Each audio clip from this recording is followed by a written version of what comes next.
productive play can produce incredibly deep insights, especially among students. If you get them excited and tell them, this is a space in which you're able to take risks that don't necessarily have any punitive results behind them. Welcome to the CFI Faculty Lounge Podcast, an outlet created for continuous learning and actionable insights for faculty. I'm your host, Eric Magrum, inviting you to join us in conversation with dedicated educators who share their experiences, challenges, and effective solutions. Today, I'm excited to welcome Dr. Delores Phillips, the Director of African, African American, and Diaspora Studies Center here at JMU. Welcome, Delores, and thank you for being with us today. Thank you for having me. I really appreciate it. So, can you take us through your journey as an educator, how it began, and what brought you where you are today? My journey began, I think, as a lot of our journeys do. I was a teaching assistant at the University of Maryland as a master's student, and I was teaching composition. My area is English, so I was teaching composition and later got the opportunity to teach literature classes, but I never really thought about becoming a professor until it happened to me. Really? Really. Can you say more about that? Sure.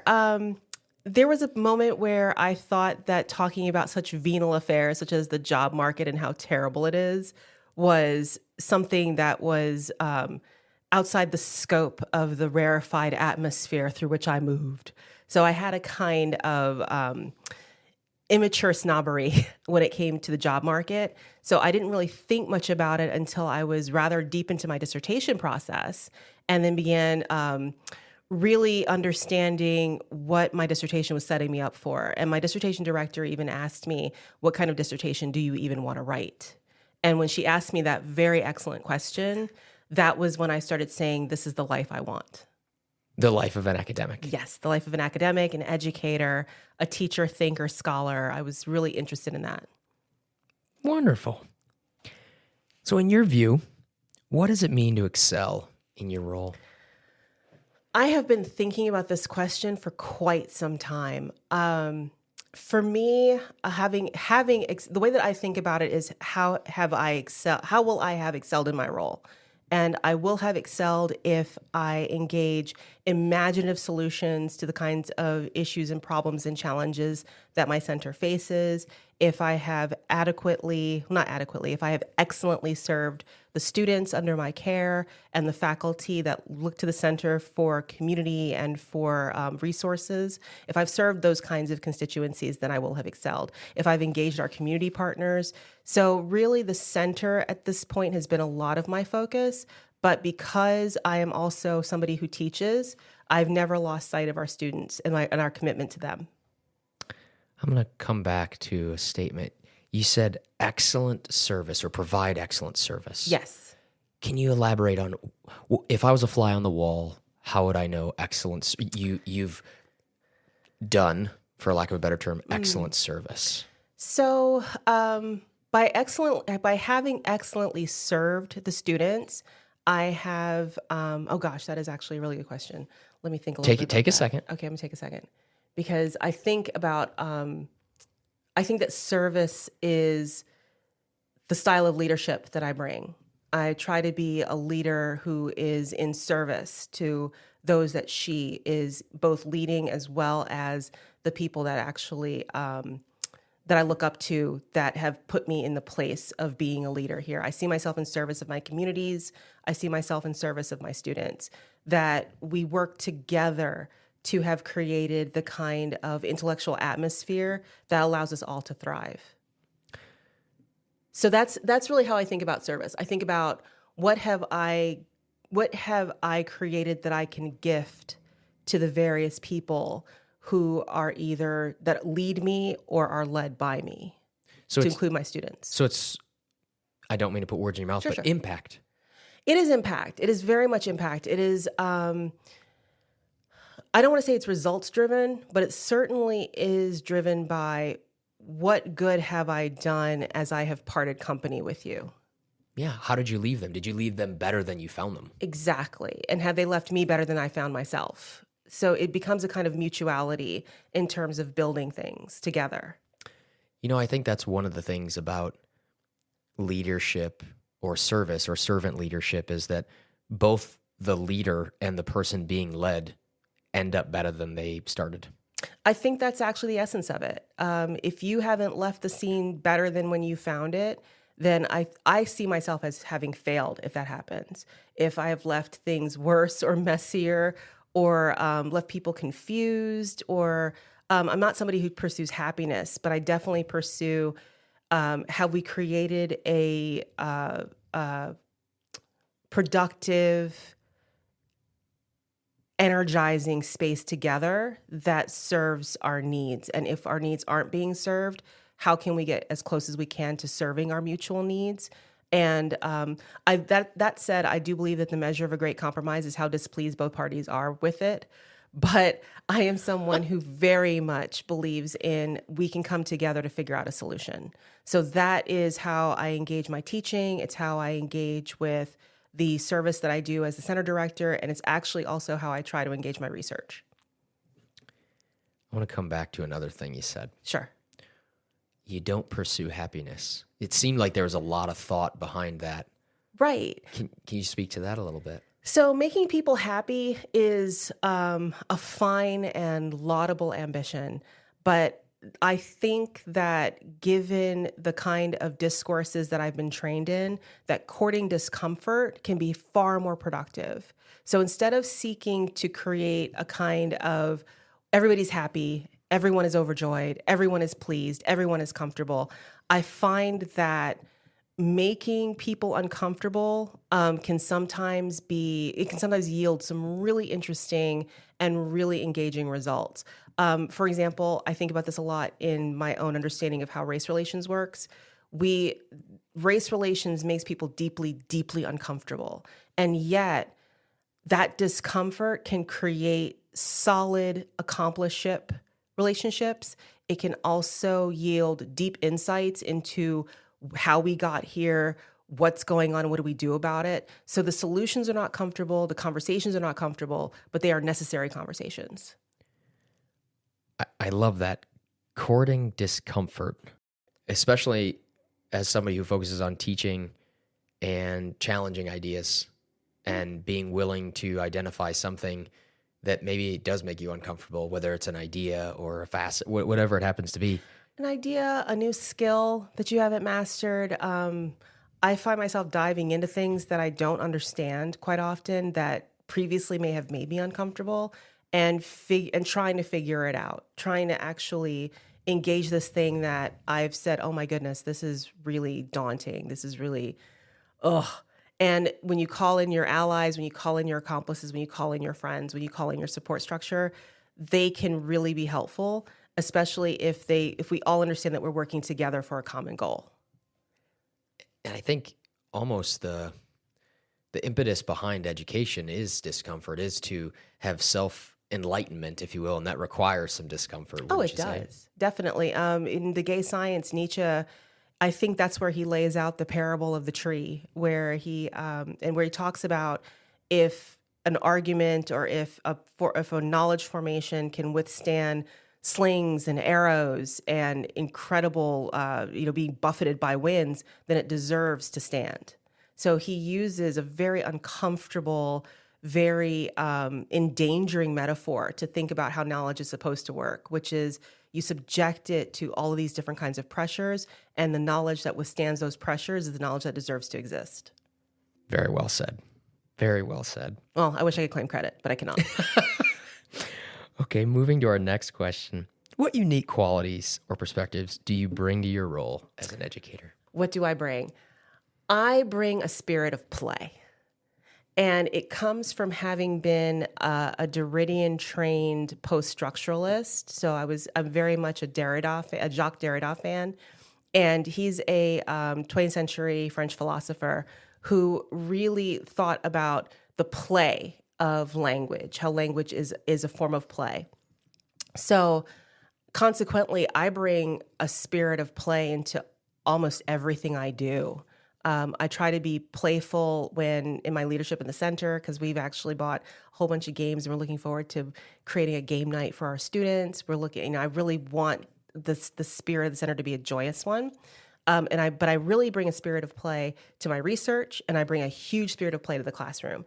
I think that the interplay of ideas, and I use that word equivocally, the interplay of ideas is where the classroom comes alive.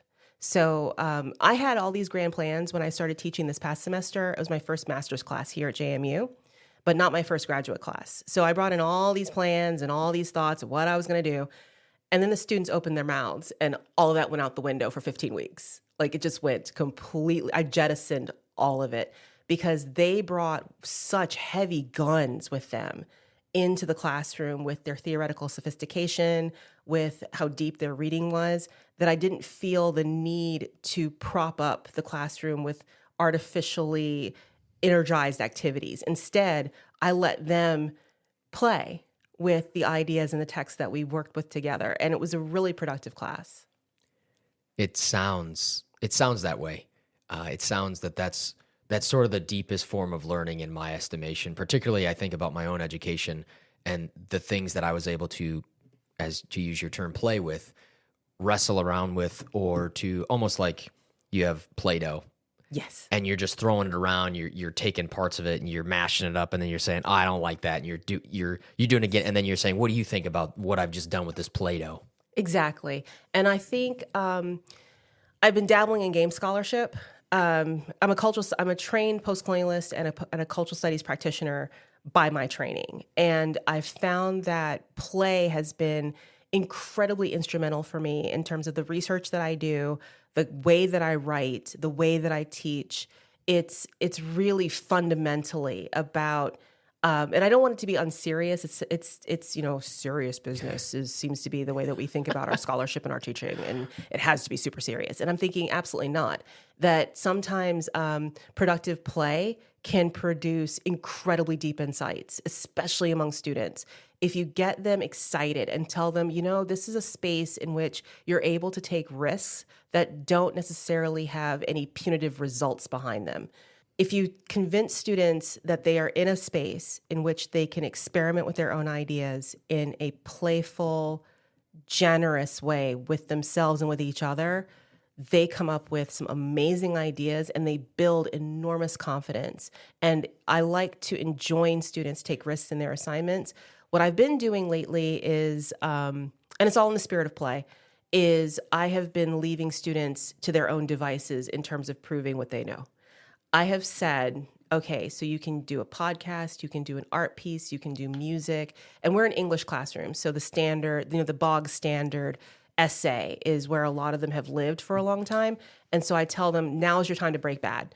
You get to cut loose and do whatever it is your heart desires, as long as I get an expository essay that tells me how this course and the readings in it from this selected span have informed the choices that you have made. And I have gotten some wild stuff. I have an oil painting in my office right now that one of my students created. And so I've used this approach ever since the pandemic started, really to kind of allow students to get out of their comfort zone when it comes to making knowledge, but also to give them a sense that an essay is not the only way that we produce and share knowledge in the discipline, that we produce and share knowledge every time you're writing fanfic, every time you're creating a webpage, every time you're doing something with music, every time you're doing something with painting or with art. We are all creating something communal. We're creating something discursive. So as long as this thing that you're creating is in dialogue with the material that we've been covering, you're fine. Just explain those choices to me so I understand them and I don't have to guess, and ground them in that ends up becoming a little bit more of a bog standard essay because you have to do the normal citation conventions. You have to be well organized. You have to use the language adeptly. Those kinds of the things that result in, here is a grade I can assign for this assignment. But allowing the students to say, okay, I want to actually do a podcast, but it wasn't terribly successful, and I don't know that I can turn this in. And I'm like, turn it in and then just explain why you did what you did. And explain, what didn't work well and what does work well. So what I do is I try to drain some of the risk out of the production of knowledge in the classroom so they can focus on the knowledge and not on presentation as much, but also so they can really experiment wildly and come up with some really interesting things. That would absolutely underpin a very unique quality. I don't know that I'm pretty playful in the classroom. I am not as playful, particularly with assignments. Now, this is an undergrad. You're talking about a graduate class, yes? I'm talking about both classes. I've done this at all levels. Really? All levels, it has always worked. Because what I've also asked them to do is a self-reflection. So they have to answer 6, maybe 5 to 6 self-reflective questions about what was the major question you brought to this course? What did you hope to learn here? How does this assignment fit into your plans for what you intend to learn?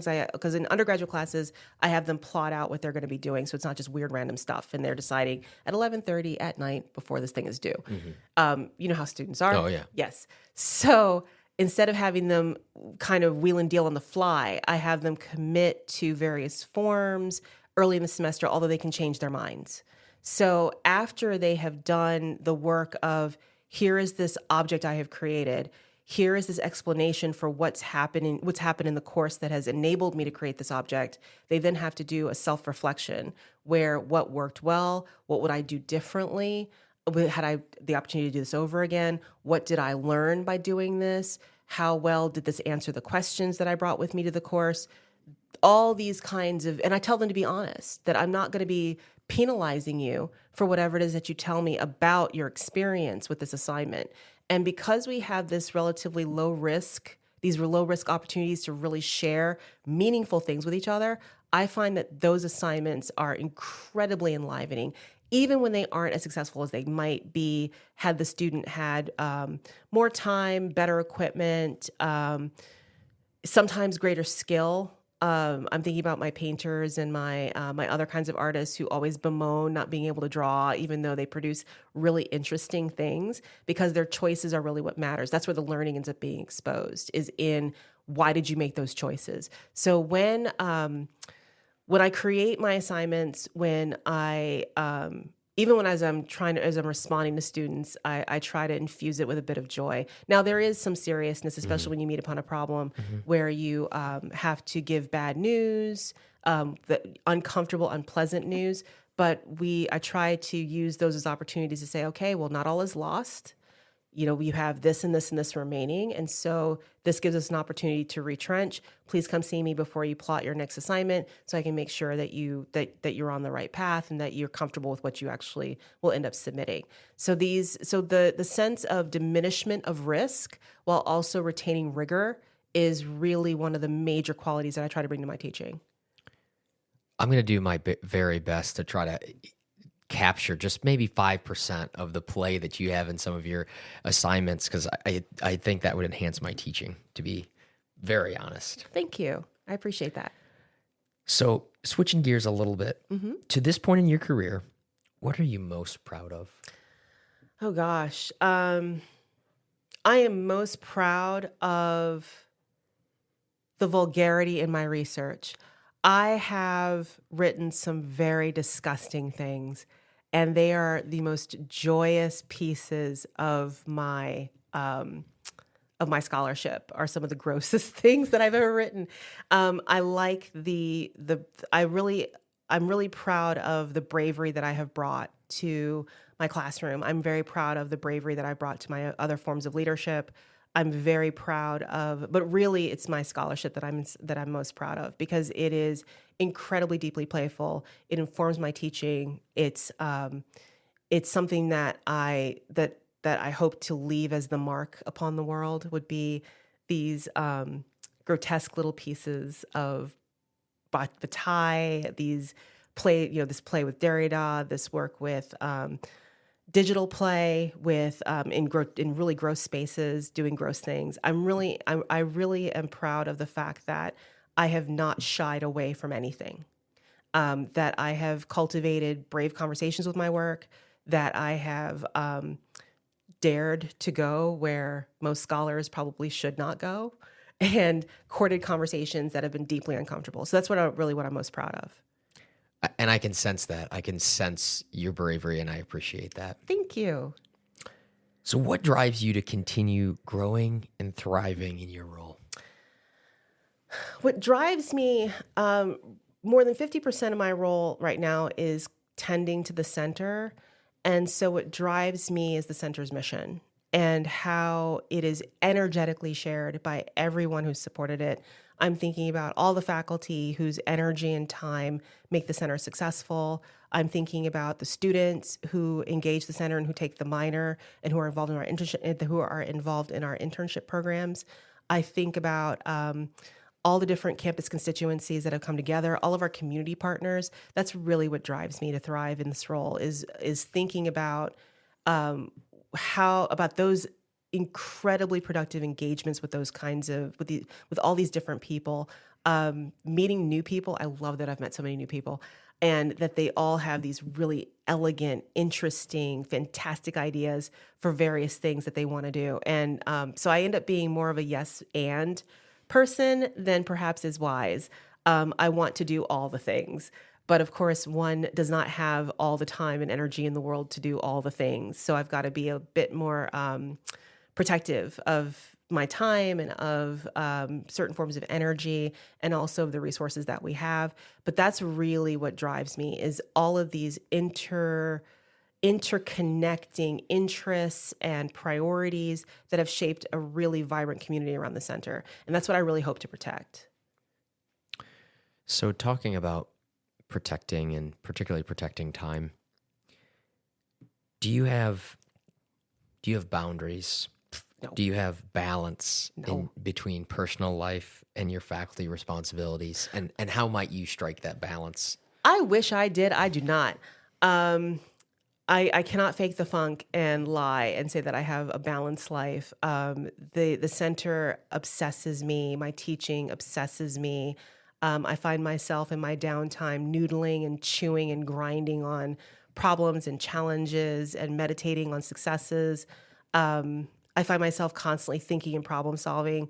It's something that I'm really, really working hard on is figuring out, really what I've been doing lately is I've been establishing, okay, so on Saturday, my brain begins to boot down at about 5:30 in the afternoon on Fridays. And then on Saturdays and Sundays, I try to protect those days as days for being useless to the world, for being ornamental in the universe, for not having anything weighing on me or preying on me. And so protecting my weekends has been really priority for me.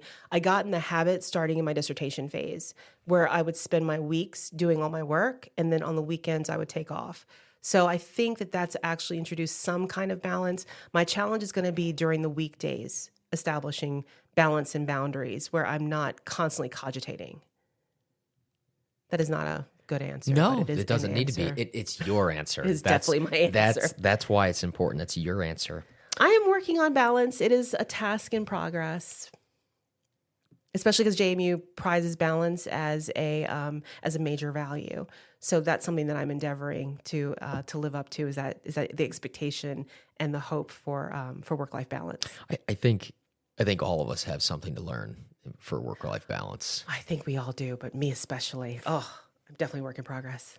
So speaking of some of those, you talked about how you differentiate your weeks and your weekends. I do not do that good of a job of that. I need to get better at that. But you, on those weekends, do you have hobbies or personal interests that help bring fresh energy into your role as a teacher, as a scholar, as a leader? I'm a gamer. A gamer. I'm a gamer. I'm a PC gamer. I don't do consoles because I found that they're a little bit too rich for my blood. But I really, and often a lot of console games get ported over to PC anyway, so I just have to be patient and wait. But I am a PC gamer, and building on and fiddling with my PC is something I like doing. I enjoy replacing parts in it. I did a complete rebuild about a year and a half ago as one of my pandemic projects. Well, actually, this is a little bit longer than that. As one of my pandemic passion projects was I pretty much rebuilt the entire thing from scratch because I had to take it apart in order to do some major overhauls. But I do play MMOs. So I find that the teamwork. Oh, these are massive multiplayer online games. is really what I play. Could you give an example? I have zero World idea. of Warcraft, Okay. Destiny, Warframe. Okay. I dabbled in Warframe and Destiny and hated both of them. I know. But I am a Warcraft player because of raiding, and this is really where I get a lot of my energy from. I don't care as much about loot. I don't care about character improvement. I really don't care about any of those things. I care about the teamwork that we bring to beating bosses. I care about the teamwork that we bring to overcoming challenges. That's really where my heart lives, is with that kind of endeavor. And I have a lot of online friends. And lately, I've been working my way through the Yakuza franchise, which has been lots and lots of fun because I've been spinning off into a lot of the films and series that have surrounded that franchise. So I've been really digging on that sort of thing. But again, it goes back to the spirit of play. It goes back to using play as an approach to very difficult problems and solving them as a community. I love that idea. I just love games too. I love games. I love the rules. I love stretching the rules. I love pressing against the boundaries of what games can do. My husband loves to mod games. He's right now playing through Baldur's Gate 3 for the 15th time because he keeps playing with the mods. He's somebody that also gives me a lot of inspiration because he likes to use modification to stretch what games can do. And so he challenges me to stretch what play can do, to bring it into spheres where it kind of doesn't belong, but where it absolutely is useful and absolutely is required. So when I think about my hobbies, there's a small part of me that thinks, well, I'm a little bit up there in age, but so shouldn't I outgrow this kind of play? Should I not be a bit more mature in my pursuits? Like, should I go into gardening or knitting or patchwork quilting? And I'm thinking, absolutely not. This is a space of enormous creativity. It's a huge industry. There's a lot to learn from it. And now I've started writing about it.